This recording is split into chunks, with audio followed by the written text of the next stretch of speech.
Mais alors, tu sais ce qu'il a répondu, CZ à Justin Sun? Ah ouais, non, je sais pas. Tu sais, par rapport à la feuille sur Miami. Ouais. Et il a dit, si jamais tu vois un canard blanc dans un lac, c'est peut-être que c'est un signe. Eh ouais, mec. Et par contre, t'as vu ça? C'est pas l'heure de l'émission. Il faut enregistrer, tonton. Allez, vite, vite. C'est pas possible. Et voilà, ça y est. Bon, les amis, bienvenue. On enlève les chapeaux. Ouais, on enlève, on fait tomber. Allez, on tombe le chapeau, bon. le capello. Bon, mais du coup, bienvenue chez les tontons crypto. Bienvenue, merci à tous. Notre Julien international pour les fondamentaux. Et notre Alex, le roi de la technique. Oui, petit. Oh, j'aime bien, on fait des petits lancements comme ça. Exactement. Merci encore beaucoup aux X-Men de Twitter, toujours plus nombreux sur YouTube. Si vous voulez nous aider, abonnez-vous, likez si vous aimez nos vidéos. Ça nous aide et vous allez rien rater. Et avant qu'on se fasse peut-être jeter de YouTube. Hein. Parce que Ah là, oui. il y a des youtubeurs. Alors pas nous, hein, on est des petits. Mais... Oui, apparemment il y a des youtubeurs bitcoiners qui se font jeter. Ouais, bon. Hein. Bon. Mais qu'est-ce qu'on a au menu? Alors qu'est-ce que tu me proposes à manger? Est-ce que le bitcoin a fini sa sieste ou pas? Hein, j'espère. Hein. Parce qu'il est un petit peu. Ah ouais, on n'arrive pas à le l'animation. relever. Hein. Mais bon, bon curve, voilà, différentes news, Binance, UOB, etc. Il y a de la FUD encore qui tourne. Petit tour sur Atom, très rapide. Très rapide. Et après, on va partir sur BTC. Est-ce qu'on est, il n'y a pas de volatilité, move à venir, squeeze? Est-ce qu'il faut se méfier de l'eau qui dort? D'ailleurs, juste avant d'attaquer, notre Telegram est ouvert, il fonctionne super bien, on partage énormément de news. Vous trouverez en description le lien aussi du second Telegram pour l'école. D'ailleurs, on a fait des jolis coups sur Caspa, sur IGG et autres.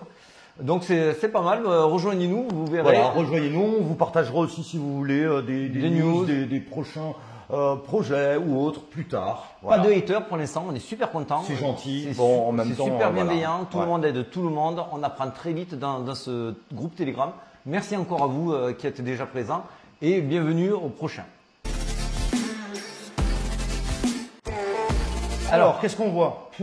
Bon, alors, RLB. Il a fait une petite explosion. Le rolling, là, comment il s'appelle? Rollbit. En fait, c'est simple, c'est une plateforme casino, un peu jeu de hasard, etc. On va pouvoir être payé ou payé en crypto ou en NFT.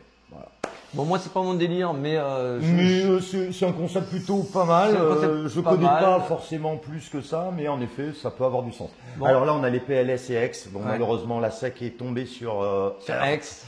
C'est le grand patron parce qu'il s'est acheté des petites voitures de sport, des montres et un diamant à 555 carats, The Enigma. Donc voilà, forcément, là, ça dévisse. Hein.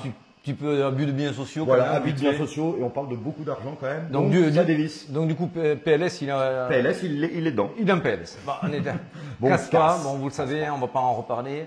Et après, sinon, rien de bien. Rien, folichon. Pour les news de la semaine, alors on va attaquer direct par ce qui a fait la une ce week-end. Hein, ouais, ce week-end. Donc alors, il y en a plein qui ont bien regardé, qui ont vu qu'il se passait des choses étranges. Vu qu'on tape souvent sur Binance, on s'est rendu compte que c'est peut-être pas forcément lui le pire. Il y a peut-être des gens aussi qui magouillent. Alors il faut savoir que Adam Cochrane, qui est un grand analyste connu, est rentré un petit peu dans les détails et il a eu accès à certains documents chez UOB. Alors, je vous le dis, si tout le monde pouvait mettre son nez dans les placards de tous les exchanges, on trouverait des cadavres partout, puisque c'est un monde qui est très peu régulé, où tout dépend de la bienveillance ou non du président, du CIO. Donc oui, je suis pas surpris qu'il y a eu des choses qui sont un petit peu borderline. Croyez-moi, vous allez dans la direction de la Société Générale, Crédit Agricole, JP Morgan, vous allez trouver HSBC, une des banques les plus redressées. Bon voilà, donc grosso modo, il y avait des Ethers et des USDT. Il les a retransformés en ST USDT et ST Ether directement. Et il s'est renvoyé à lui-même, Justin Sun, le patron de Tron, directement sur son wallet. Est-ce vrai, est-ce faux? Ce qu'il dit, apparemment, c'est avéré. Après, malheureusement, on n'a pas toutes les preuves. C'est alimenté par une FUD sur les arrestations des dirigeants de la plateforme, démenti au jour actuel. Bon, voilà, on est encore dans de la FUD. En tout cas, sur ce genre de FUD, il faut quand même toujours être un petit peu prudent. Donc, ne vous exposez pas surtout sur le TUSD, mais n'allez pas paniquer non plus, parce que d'abord, le TUSD, c'est le copain de Binance, Justin Sun et CZ. Voilà, ils se couvrent mutuellement et ils savent que si l'un tombe, l'autre peut tomber aussi. Je pense qu'ils ont même des casseroles en commun. Voilà, mais bon, on est dans le business, on est dans la finance, rien de très surprenant jusqu'ici. Certains découvrent que ce ne sont pas des anges et qu'ils sont pas là pour ton bien. Non, voilà, c'est assez bizarre. Bon, voilà. Ensuite, donc on en a parlé juste en essence, c'était notre ami Binance. Ah oui, alors Binance qui a eu des petits soucis, il y a la Doge, un département of Justice, le ministère de la Justice, qui dit qu'il y a peut-être des fraudes, voire criminelles. Bon. Donc c'est pareil, ça fait énormément de vent. Ouais, il faudrait donc machine arrière parce qu'ils ne veulent pas taper sur l'écosystème crypto parce qu'ils ont compris que les premiers qui en pâtiraient seraient les utilisateurs, les citoyens US. Donc ça se réglerait très fortement, ça se dirigerait vers une négociation à coup d'amende. C'est vrai qu'il y a CFTC, il y a la SEC. Bon, il y a quand même du monde. Il y a du monde et comme d'habitude chez les Américains, ça se règle à coup de dollars. Ouais. Alors, on en vient à Curve. Ouais, alors, Curve. Bon. Curve. Ah, j'ai adoré. Alors j'ai adoré. Bon, pas l'histoire qui se passe parce que malheureusement c'est toujours une mauvaise image pour la défi. Par contre, j'ai adoré notre ami hacker qui, bon, forcément. Il a un ego. Il a un ego extrêmement surdimensionné. Il a dit quoi? Et ce que je trouve vraiment énorme, il a dit, de toute façon, vous me retrouverez pas. Enfin, si c'était ça le problème, vous me retrouverez pas. De toute façon, je suis plus intelligent que vous tous et j'ai beaucoup plus de thunes que vous tous. Bref. Bon, là on a l'ego. Ouais, au niveau de l'ego, vous avez Gabriel Attal. Et non, vous avez Gabriel Attal, c'est tombé. Donc voilà, un bon Curve. Bon, apparemment, ils ont récupéré quelques trucs. Il a vendu 106 millions de CRV pour à peu près 42 millions de dollars. Ah. Bon, il se rend fou un petit peu. Il recherche le premier hacker. Pour ce qu'on vous avait dit la semaine dernière, 3-4 jours après, il n'y aura plus rien sur Curve, tout rentrera dans l'ordre. C'est manifestement ce qui est encore en train de se passer. C'est toujours pareil, de la FUD, et après on arrange derrière les pots cassés. Coinbase qui lui demande officiellement l'annulation des poursuites de la SEC à son encontre. En fait, ça ne lui suffit pas que XRP ne soit pas reconnu sécurité. Pour eux, ils ont menti sur toute la ligne à la SEC. Ils utilisent certains arguments et ils en oublient d'autres quand ça leur chante. Et ils veulent le prouver sur un procès en appel. Donc c'est quand même une très bonne nouvelle qui disent non, mais nous, on ne va pas se contenter de si peu. Vous faites de la merde et on va vous le prouver. Mais sauf que Gary, apparemment, il s'en fout.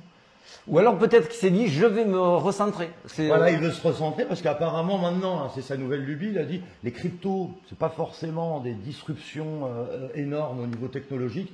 Je préfère le marché de l'intelligence artificielle. Alors attention, quand il dit je préfère le marché de l'intelligence artificielle, je préfère faire chier les gens sur l'IA, parce que quand lui il dit je m'occupe de quelqu'un. Oui, c'est généralement pour lui mettre des bâtons dans les roues. Oui, oui, c'est pas quelqu'un qui va te lancer. Non, il n'est pas là pour mettre de la crème solaire, hein, le mec. Lui, il met les coups de soleil. Oh le con. Bon bref, allez, on passe le dossier Atom. Allez, c'est parti. Allez, dossier Atom. Bon, et le petit dossier sur Atom, vite fait. Il y a du monde qui nous posait la question sur Atom. Atom, on va voir d'abord si c'est le moment de rentrer dans Atom. Et ceux qui sont dedans chez Atom, est-ce que ça vaut le coup de vendre pour faire autre chose? Alors d'abord, est-ce que ça vaut le coup de rentrer maintenant? Alors, la charte, elle est assez dure. Hein. Elle est assez dégueulasse. C'est ce que je veux dire. Elle est pas propre. Là, on va être honnête. Un gros bohème, double top. Ouais. Et là, c'est pas la bohème, c'est un beau M. Voilà, c'est vraiment pas le genre de charte qu'on aime voir. Il faut savoir que quand on veut rentrer sur du long terme, qu'on veut holder un jeton, on va regarder 3 choses. La localisation, la structure et le momentum.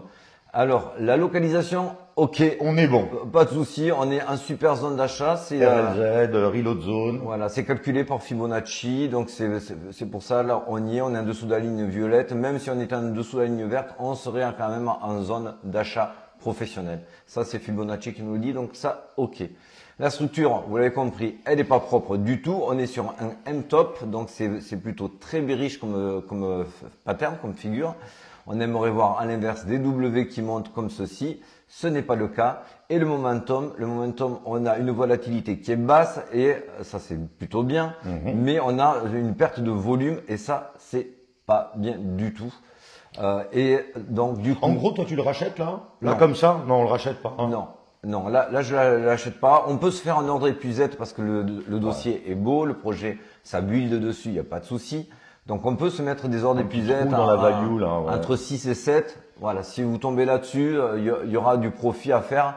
Mais pour l'instant, je ne l'achèterai pas dans l'état dans lequel il est. Surtout qu'il a un autre problème majeur et c'est pour ça aussi que ce jeton dévisse alors que ça travaille, alors que ça construit sur la blockchain, c'est son inflation. Alors ça, on va vous le traduire le plus vulgairement possible. C'est de la dilution.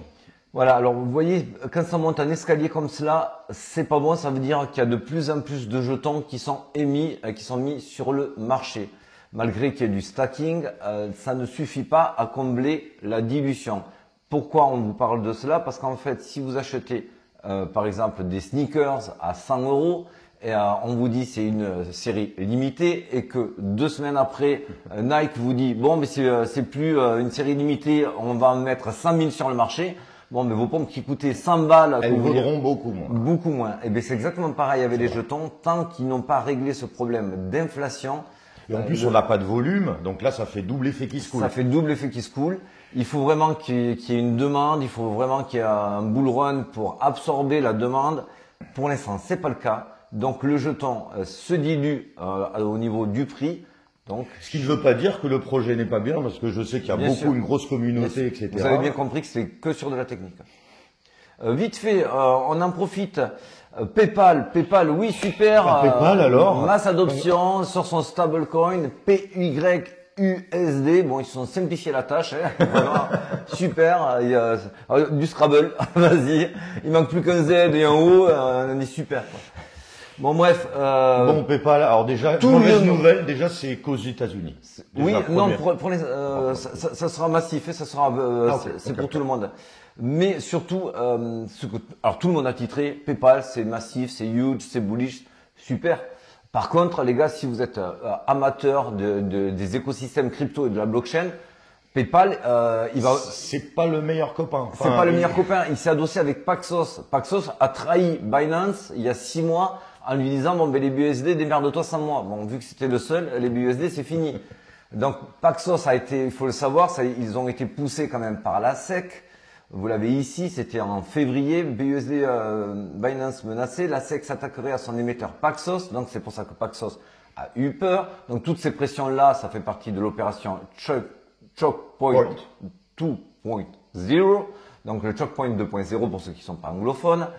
Et donc tout cela fait que Paxos maintenant qui s'adosse avec PayPal, ça va, c'est super pour la masse adoption, c'est pas top pour la décentralisation. Alors, ça va être centralisé, c'est fait vraiment. Alors c'est vrai qu'ils ont. Ça va être entre copains, finance. 430 millions d'utilisateurs, c'est vrai que c'est énorme, donc c'est vrai que c'est tout ça qui fait qu'on se disait bah ouais mais c'est génial. Mais ça sera orienté plutôt sur la finance tradie que sur les natifs de la crypto. Voilà.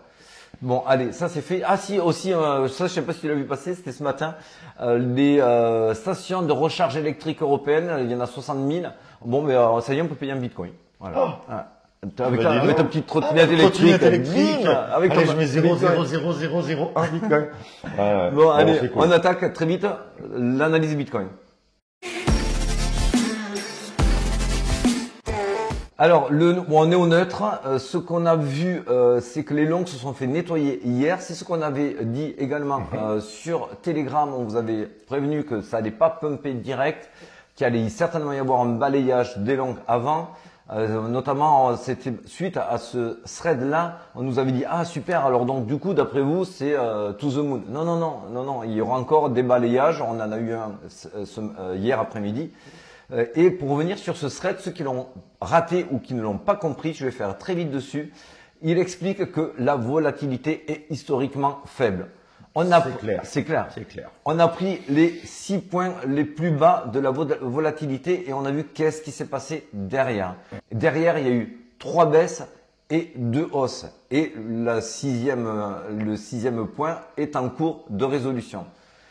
Alors, on a voulu creuser et se dire, est-ce qu'on pourrait donner un sens cette fois-ci à cette résolution? Est-ce que ça va être haussier ou baissier? On va utiliser William R. On rappelle rapidement William R. Pour ceux qui connaissent pas trop. En gros, c'est de voir si on est en zone de surachat ou de survente. Ça donne souvent des points clés, on va dire, pour la suite des résolutions. Et c'est vrai que pour le moment, il marche très bien.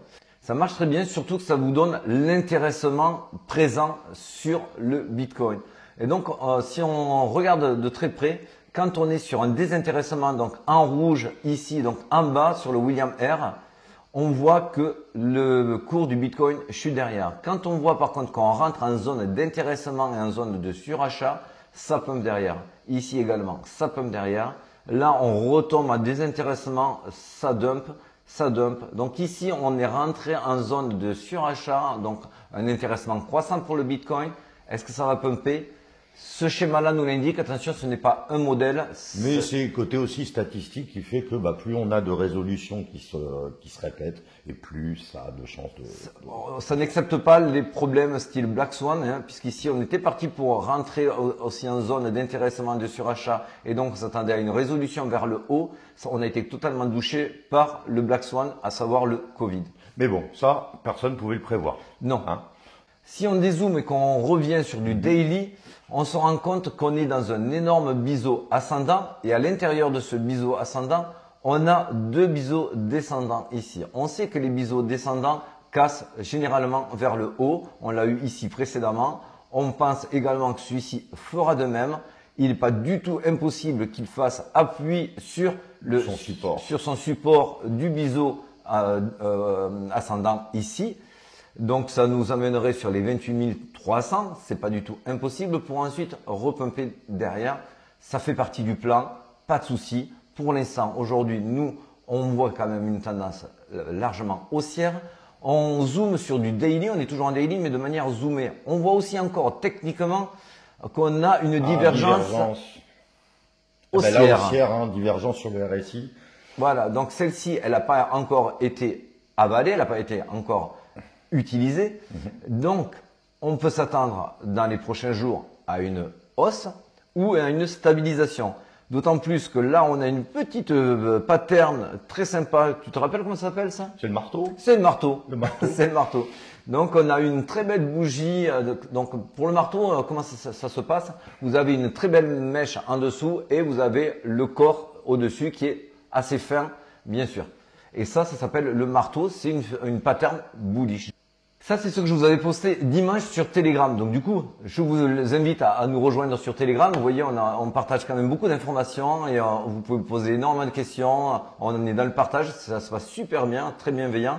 Et on avait posté effectivement qu'on allait très certainement avoir une mèche sur les 200, 29 200, puis descendre sur les 28 800 et repumper derrière. Alors, qu'est-ce qui s'est passé? On a eu le 29 200, on a dumpé derrière, alors on a fortement dumpé. Heureusement, nous on avait pris un trade, un joli long, on s'était prémuni en mettant un stop loss bien en dessous pour être à l'abri de ces mèches-là. Et on a vu le pump comme annoncé derrière. Donc pourquoi vous avez indiqué cette figure-là? Parce qu'en fait, on voyait qu'il y avait beaucoup de personnes qui s'étaient positionnées en long ici, ici et ici. On est allé nettoyer. Il y a toujours pas de volume, donc forcément, il faut bien qu'ils aillent balayer et aller chercher les miettes. Exactement. Et là, on est en train de s'attaquer à ceux du nord. Alors celle-ci, elle est faite, je vous l'enlève. Celle-ci, elle est faite également. Voilà, donc il nous reste celle-ci qu'on n'a toujours pas balayée et celle-ci. C'est pour ça qu'en fait, aujourd'hui, on pense, ça forme d'ailleurs un très beau equal height. Et equal height, ça veut dire que c'est une zone accumulatrice où il y a encore plus de shorters sur cette zone-là à aller cueillir. Donc ça a doublement de sens d'aller venir les cueillir. Vous voyez, on a ceci et ceci à les cueillir.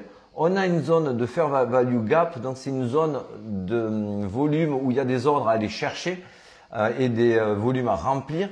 Donc ça pourrait faire sens avant de remonter sur les 29 400 et 29 600, d'aller combler cette zone laissée pour repumper derrière. Ça, c'est notre plan court terme. Et c'est totalement possible parce qu'on le répète encore, quand il n'y a pas de volume, on va aller chercher les creux dans la value. Enfin, c'est classique. C'est des yo-yo, c'est des autres. Voilà. Faire ça, il faut être initié à cela, il faut avoir l'œil et être réactif. Ce qui, en plus, vous prouve qu'on est vraiment dans la recherche de liquidité, que la smart money s'amuse. C'est que vous voyez que tous les moves initiés, là on est en 1 heure, on voit que tous les derniers grands moves initiés, on n'est pas sur le spot. Alors, je vous explique rapidement. Le spot, c'est la ligne bleue. Vous voyez, elle est totalement plate, légèrement décroissante. Ça, c'est le spot, c'est l'achat. C'est l'achat. Je m'achète un bitcoin ou je m'achète la monnaie que vous voulez et je la mets dans mon wallet. Enfin, c'est dans ta pocket. Voilà, dans ma pocket. In your pocket. Là, en dessous, c'est des CVD futurs. Les CVD futurs, c'est l'autre salle de jeu, c'est-à-dire les gens qui ne comptent pas acheter des cryptos, mais parier dessus. Voilà, ils jouent sur le futur, ils jouent sur des prix futurs pour savoir si ça baisse ou ça monte. Ça s'appelle un short ou un long. Et on voit aujourd'hui que le cours est totalement drivé par les futurs, c'est-à-dire que c'est les seuls mouvements, les seuls volumes et les seules liquidités qu'il y a sont sur les futurs et c'est eux qui s'amusent à driver le cours, à aller chercher des liquidités. C'est pour ça qu'aujourd'hui, on ne pense pas qu'il va y avoir des gros dumps et on ne pense pas qu'il va y avoir des gros pumps tant qu'on n'a pas quoi? Eh ben, un petit peu plus de volume, un petit peu plus de volatilité. Voilà, alors ces volumes et cette volatilité, on pense que ça peut revenir assez vite, notamment par le CPI. Alors le CPI, c'est l'inflation aux États-Unis, notamment le core CPI qui est encore plus poussé et c'est ce que va regarder principalement la Fed. Qu'est-ce qu'on voit? On voit qu'on a un consensus à 3,3 et une prévision à 3,1. Alors pour les non-initiés, il faut savoir que si on est dans le consensus, c'est pricé. Voilà. Les investisseurs ne sont pas surpris, donc il y a très peu de volatilité. En revanche, pourquoi on vous en parle? Ça peut impacter le cours si on s'écarte du consensus. Si on est en dessous du consensus, on va s'écarter positivement du cours et si on est en dessus du consensus, on va s'écarter en dessous du cours et ça amène cette fameuse volatilité qu'il faudra retrouver pour amener un petit peu plus de volume. Et un petit peu plus, tout à fait, de volume pour permettre d'avoir plus. Ça peut arriver aussi, et c'est surtout ça qui pour moi est le game changer, voire un banger comme disaient les jeunes. Le banger. Bon, ben, c'est quand que ça approuve ces ETF. Là, on a des deadlines qui sont posés. Voilà, alors pour les nouveaux, si vous n'êtes pas au courant, aujourd'hui dans la cryptosphère, on attend des grosses news, à savoir quand est-ce que vont être acceptés ces fameux ETF Bitcoin spot par les plus gros investisseurs de la planète. Parce qu'en fait, si ça c'est accepté, ça voudra dire que ces gros investisseurs devront acheter du Bitcoin pour pouvoir les proposer en produit assimilé à ses clients institutionnels. Donc ça sera massif pour l'écosystème. Et on voit qu'on a un ETF qui est peut-être sur le point d'être approuvé. Notre ami Ark Invest, le 13 août. Exactement. Ça a été refusé, on y arrive, hein. Alors, ça a été refusé en juin, le fin 29, juin. Ouais. Et c'est normal puisque BlackRock et ses copains disaient non, nous on arrive. Et bien sûr, ça aurait été un petit peu déloyal, concurrence déloyale, à leur façon, hein, bien sûr. Et c'est pour ça qu'eux, ils ont été écartés de suite. Ils ont voulu jouer partir, tu sais, au starting block, mais avant les autres. On a dit, non, mec. T'attends que je tire. Hein. Ah ouais, non, mais c'est exactement ça, parce qu'on est à peu près sûr que ça sera accepté par tir groupé, parce que sinon, il y en a qui vont se sentir lésés, et surtout, c'est qu'ils veulent nous piéger derrière. Donc, s'ils arrivent à rebours, ils peuvent pas faire dumper. Oui, voilà. Il vaut mieux qu'ils soient tous dans le même sac au même moment. Quand ils dumpent, ils sont tous d'accord. Donc, voilà, on a une date limite. Moi, je pense, je vous le redis, c'est que mon avis. Après, ça n'engage rien de me suivre. Il y a pas d'impact là-dessus. C'est dans 5 jours. Mais pour moi, je pense que mi-août, fin août, on aura une idée sur ces fameux ETF et plutôt, moi, je mise sur une acceptation. Pas faux. Très bien. Voilà. Écoutez, très bien, monsieur. On a été clair sur ça. Ouais, j'espère. Hein. Bon, allez, sur ce, on retourne à la piscine. On retourne à la piscine. Hein. Ciao, Salut ciao. les gars. Salut mon Alex. Ciao.